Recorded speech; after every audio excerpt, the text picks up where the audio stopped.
Hola, ¿qué tal? Bienvenidos a esta edición de Mundo Cristiano. Soy Jonathan Villarreal y es un placer acompañarles. Mi nombre es Kevin Valverde, como siempre también un gusto acompañarles. Les presentamos los titulares. El vocalista de la banda Barak se recupera tras una operación que afectó su garganta. Conversamos en exclusiva con el escritor y conferencista Agustín Laje sobre la batalla cultural que se vive en Latinoamérica. Disney no tiene reparo, no tiene ningún pudor en decir de que está obsesionado con la sexualidad de los más chiquitos. En esta edición contamos el impactante testimonio de un ex satanista que se encontró con Jesús antes de suicidarse. Esto y más en nuestra edición estelar de Mundo Cristiano.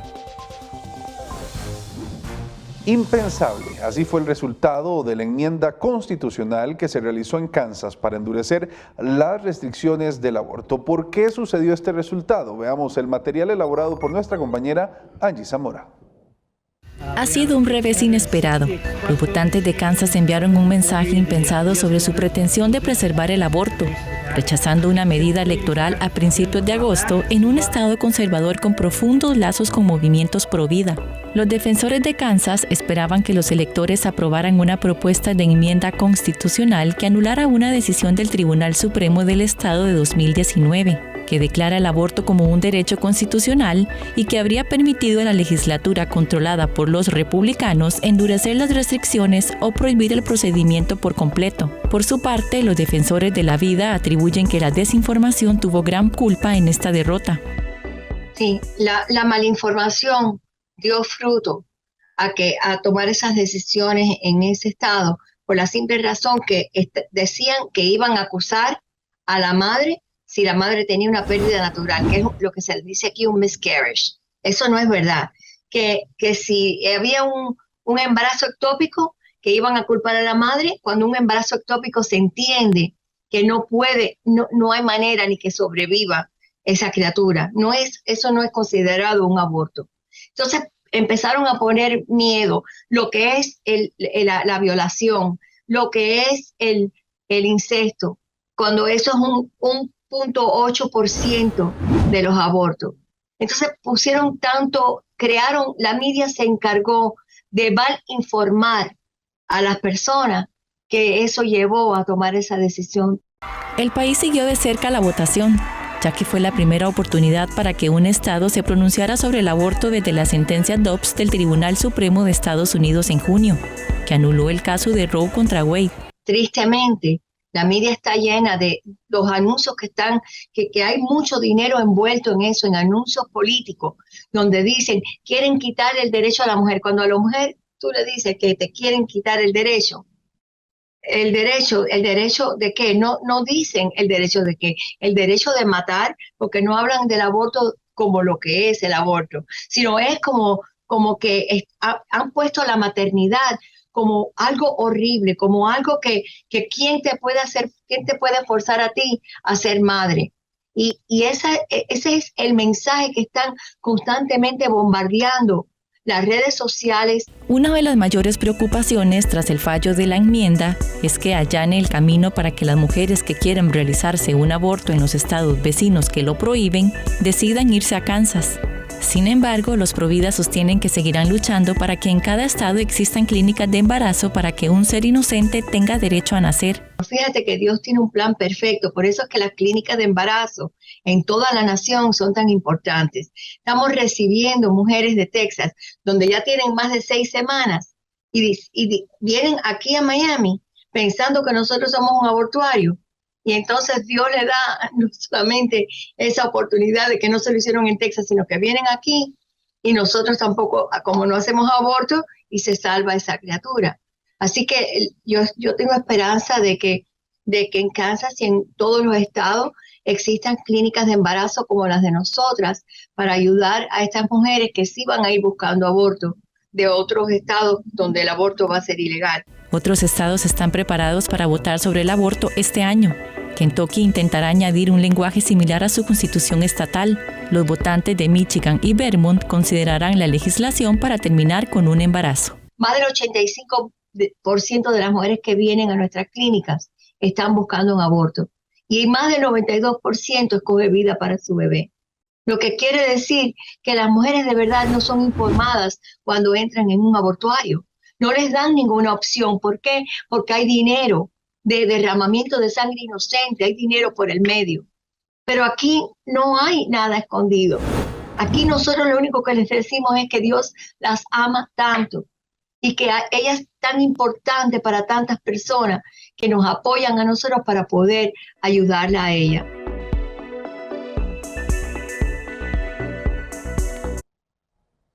Robert Greene, el vocalista de la banda musical de Barack, ha anunciado que se está recuperando de una operación en la garganta, en la que se le realizaron 3 procedimientos que lo obligaron a detener la gira Fuego y Poder. Esta foto quizás es la mejor descripción de este proceso, sonriente pero con sus labios cerrados para no lastimar su voz. Esta foto difiere de todo su perfil, donde se le ve hablando, predicando y levantando su voz con fuerza para adorar.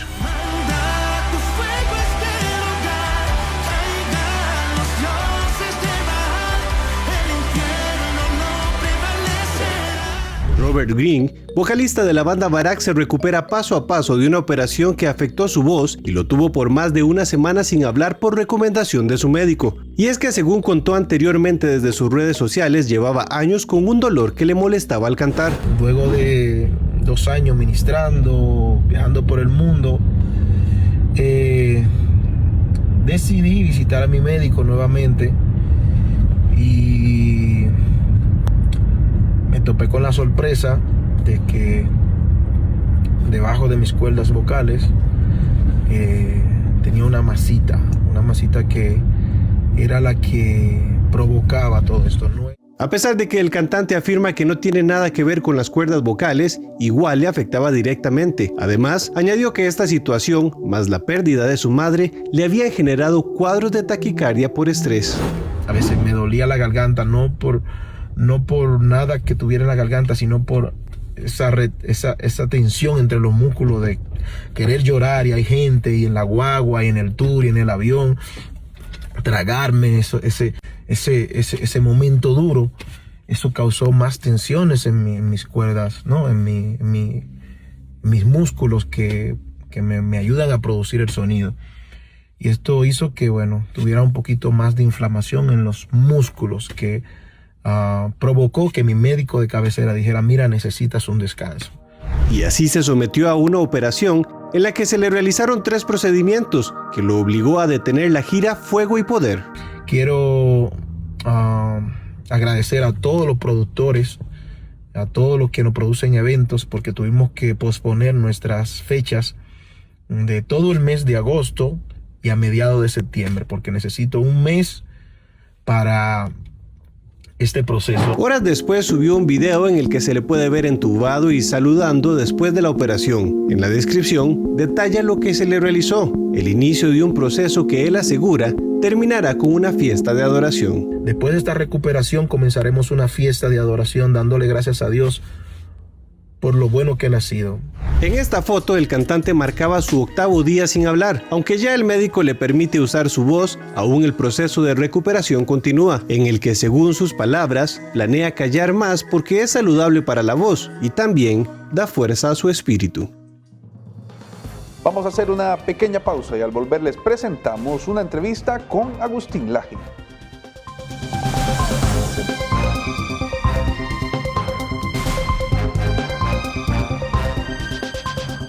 Club 700 hoy regresó al aire con un formato renovado. Roberto y Jessica presentan historias de vidas transformadas, herramientas para tu crecimiento espiritual y una dosis de inspiración. Ahora en la televisión, radio, YouTube y formato de podcast.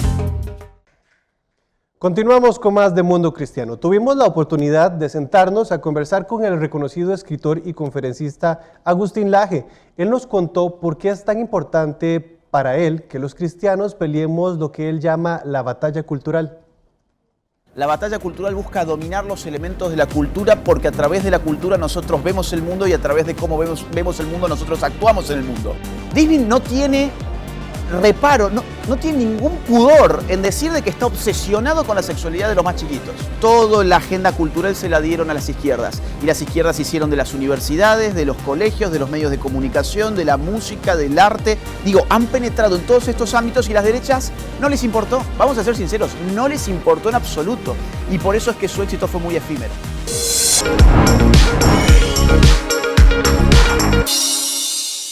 Hablar de Agustín Laje, dependiendo de donde se converse y de la manera en la que se diga, podemos tener muchísimas opiniones, pero si algo tiene es que es confrontativo y creo que es uno de los objetivos también de este nuevo libro. Así que qué placer conversar con vos, Agustín, mucho gusto. Mucho gusto, gracias por invitarme. Y poder conocer un poco, no solo de tu libro, sino de lo que vos haces. Sos confrontativo por naturaleza. ¿Te gusta el debate? Mira, lo he sido desde el colegio. Desde el colegio, cuando yo tenía 15 años, fui a un colegio muy hostil. Un colegio muy anticristiano además, muy de izquierdas, políticamente hablando. Y bueno, no me cerraban muchas cosas y empecé a preguntar y me di cuenta que las preguntas molestaban a los profesores y dije, acá hay algo muy raro, voy a empezar a educarme por mí mismo en paralelo. Empecé a estudiar distintas cosas en paralelo, sobre todo temas históricos que eran los que más me interesaban en ese momento. Y empecé a debatir con los profesores en el colegio. Eso les molestó tanto, que me querían echar del colegio, pero como no podían porque mis notas estaban bien y mi conducta no era mala, me pidieron que me fuera. Yo quería pensar por mí mismo. Kant, filósofo de la Ilustración, decía, atrévete a pensar. ¿Qué es la Ilustración? Decía Kant, atreverse a pensar. Y ocurría que en un lugar donde se suponía que yo estaba ahí para aprender a pensar, me enseñaban a repetir lo que los profesores querían que yo pensara. Y eso me molestó mucho. Y eso me enseñó a que yo tenía que formarme, hacer un esfuerzo intelectual por formarme y que tenía además que dar una lucha, una batalla cultural. Y empecé a dar desde el colegio. ¿Quiénes son tus principales seguidores, Agustín? En este momento los jóvenes. Ha habido un vuelco enorme, generacional. Yo trato de subir el nivel. Yo sé que hay mucha gente que dice, bueno, me cuesta leer el libro, tengo que estar con un diccionario al lado. ¿Por qué usas esas palabras? Porque me importa la precisión. Es decir, el lenguaje y nuestro idioma es tan rico que podemos ser muy precisos con las cosas que decimos, pero nos han acostumbrado a usar un repertorio de 200 palabras. Somos semi-analfabetos. Entonces, cuando el joven se enfrenta a un libro como este, dice, esto exige de mí. Y no exige lo que me exige TikTok o Twitter en sus 140 caracteres. Esto exige de mí. Y ahí el joven tiene dos cosas para hacer. O dice, no quiero desarrollarme intelectualmente, lo dejo. O dice, sí, yo puedo con esto. Y a ese tipo de jóvenes el libro, no voy a decir que les cambie la vida, pero les ayuda a aprender a pensar. Les ayuda a aprender a pensar. ¿La batalla cultural entre quiénes? Bueno, hay muchas batallas culturales en este momento. La batalla cultural busca dominar los elementos de la cultura porque a través de la cultura nosotros vemos el mundo y a través de cómo vemos el mundo nosotros actuamos en el mundo. Las batallas culturales son en definitiva una batalla por el poder. Y las batallas culturales hoy rondan en torno a muchos temas. La sexualidad es uno de ellos, de los favoritos. Disney no tiene reparo, no tiene ningún pudor en decir de que está obsesionado con la sexualidad de los más chiquitos. Por ejemplo, la industria de Netflix está obsesionada con el tema LGBT, está obsesionada con el tema aborto. Miley Cyrus está obsesionado con el tema aborto. Es decir, y ahí hay batallas culturales. Ahí hay batallas culturales en torno a qué significa la vida, vale la vida, qué es la dignidad, qué es la libertad, qué es la sexualidad. ¿Somos complementarios entre los sexos? ¿Qué es la libertad en muchos otros ámbitos también? ¿Qué es la libertad religiosa? ¿Qué es la libertad académica? ¿Qué es la libertad de expresión? ¿Qué es la libertad económica? ¿Qué es el Estado? ¿Cuál es el poder que tiene el Estado sobre mí y por qué?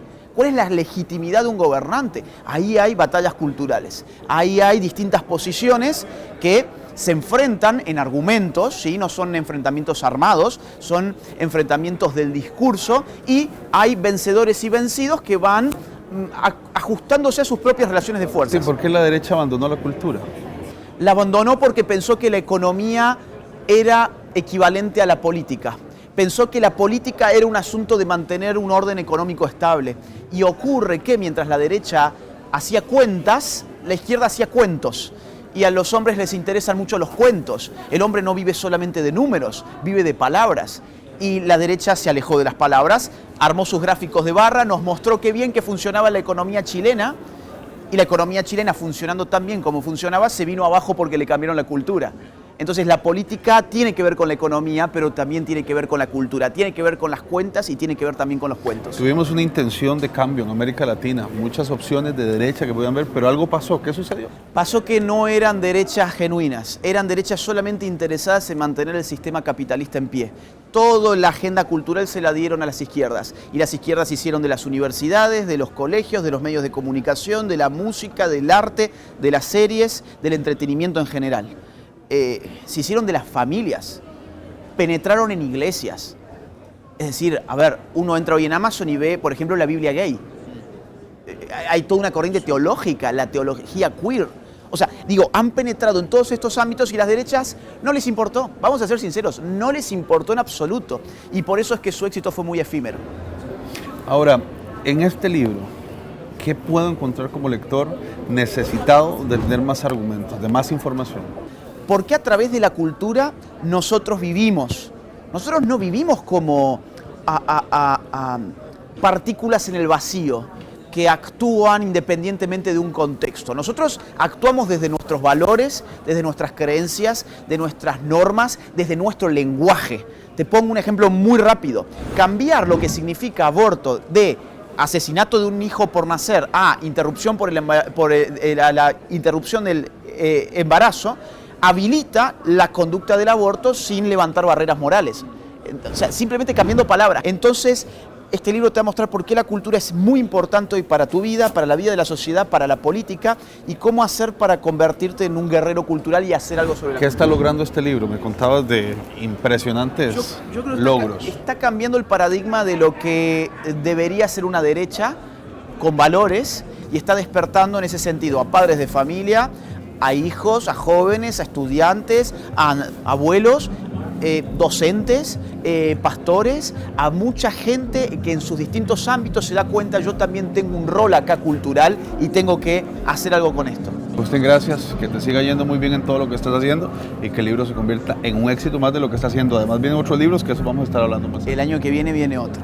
Muchas gracias. Gusto en verte, nos vemos. Igualmente.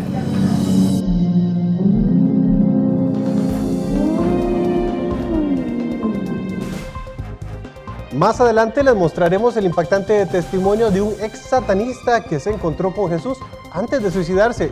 Ya casi volvemos.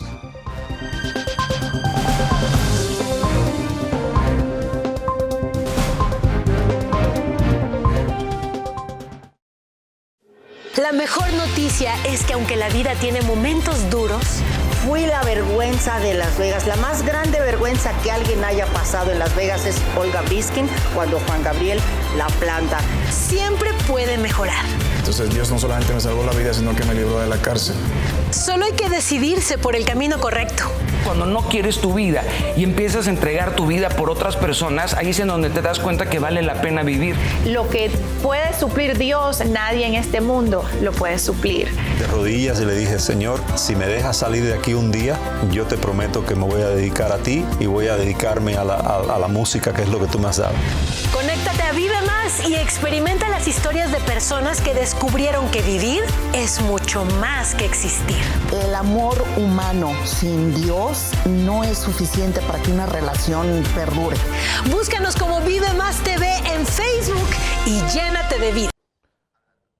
Sam Bishop es un hombre que había vivido de casa en casa, enganchado a las drogas y también expulsado del ejército. Eso lo llevó a sumergirse en el satanismo y finalmente la depresión. Pero fue una visión de Jesús justo antes de suicidarse lo que cambió su vida. Era esta sensación dentro de mí como si finalmente me hubiera dedicado por completo a Satanás. Cuando comencé a experimentar con la brujería, comencé a sentir este control. Empecé a sentir que puedo manipular el mundo que me rodea. Puedo manipular a las personas que me rodean. Estoy cansado de que me pisen. Estoy cansado de no ser aceptado y amado por todos. Así que voy a obligar a que suceda. Algo había buscado Samuel Bishop durante su vida entera. Su padre era un alcohólico violento que entraba y salía de prisión. Su madre era una drogadicta que criaba a Sam y sus hermanos en un tráiler descompuesto. Algunos de mis primeros recuerdos eran de cucarachas arrastrándose sobre mí mientras dormía. Era simplemente terrible. En medio del caos faltaba algo más en su vida, amor y aceptación. A partir de los 4 años pasó 2 años en un hogar de acogida, saltando de casa en casa separado de su familia. Dije, bueno, si nadie quiere aceptarme, tal vez no haya nada que valga la pena aceptar en mí. Si mis padres no pueden amarme, incluso si están en mal estado. Cuando Sam cumplió 15 años, vivía con su padre. Consumía drogas, bebía y luchaba contra la depresión. Siempre tuve esa sensación aplastante de que siempre iba a tener que lidiar con estas cosas y que la vida ni siquiera valía la pena. Constantemente sentía esta presión suicida. ¿Por qué lo intento? A medida que mi depresión empeoraba más y más, comencé a usar estas cosas regularmente porque no podía soportarlo.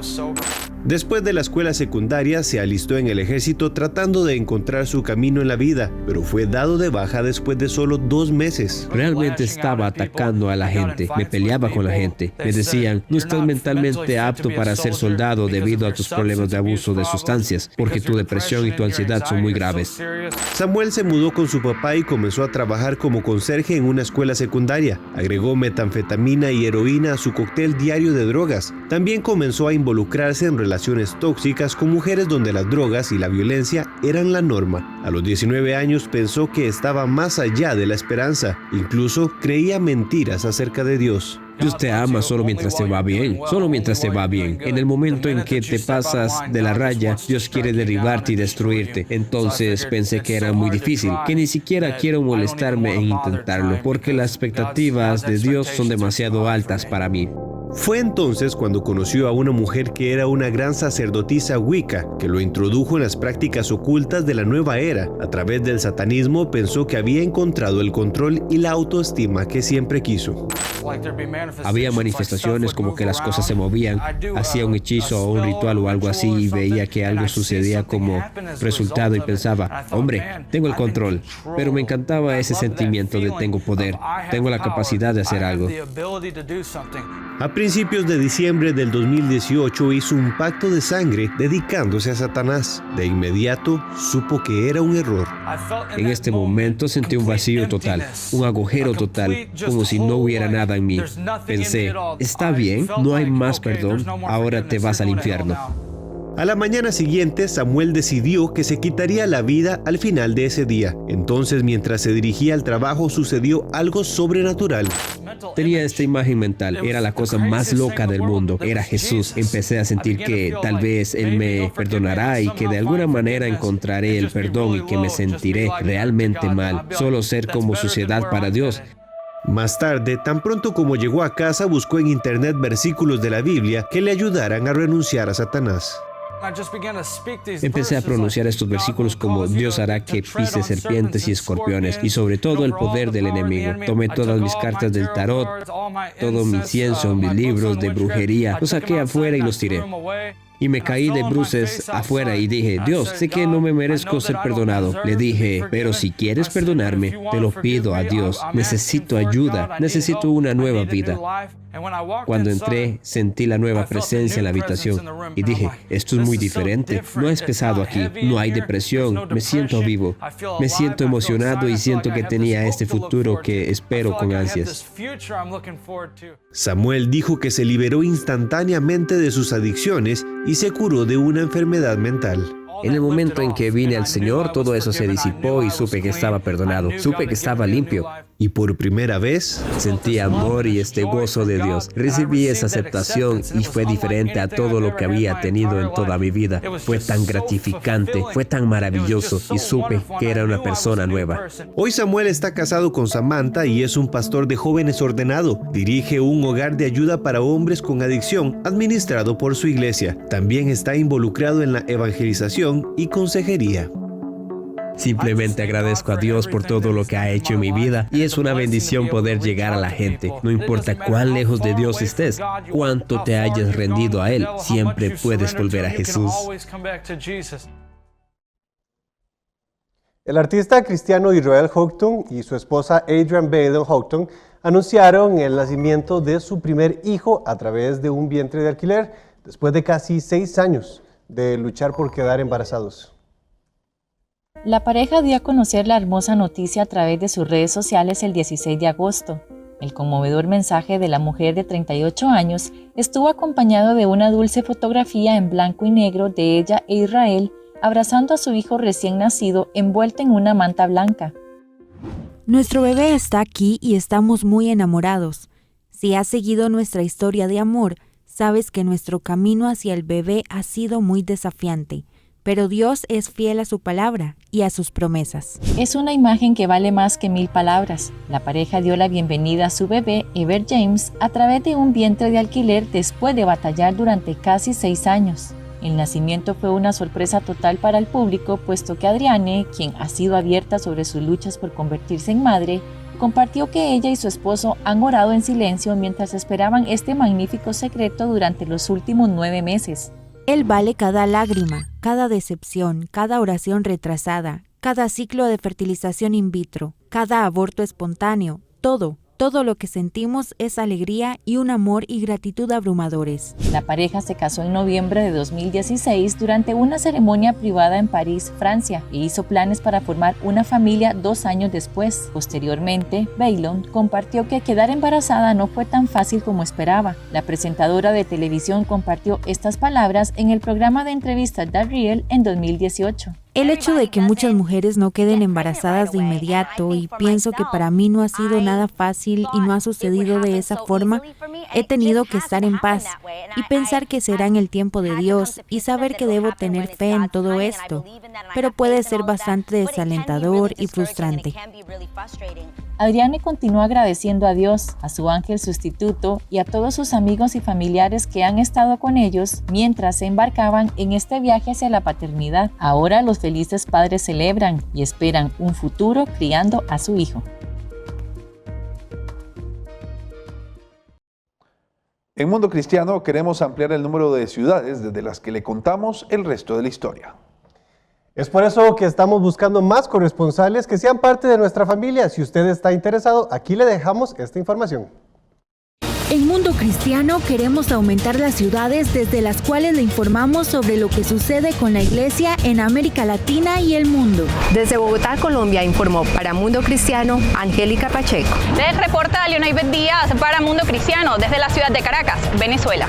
Si eres un periodista cristiano y cuentas con equipo audiovisual propio, puedes ser parte de nuestro equipo de corresponsales. Escanea este código QR y accede de inmediato a un formulario donde nos dejarás tus datos y serás parte del proceso de selección. Sé parte de nuestro equipo para juntos seguir contando el resto de la historia.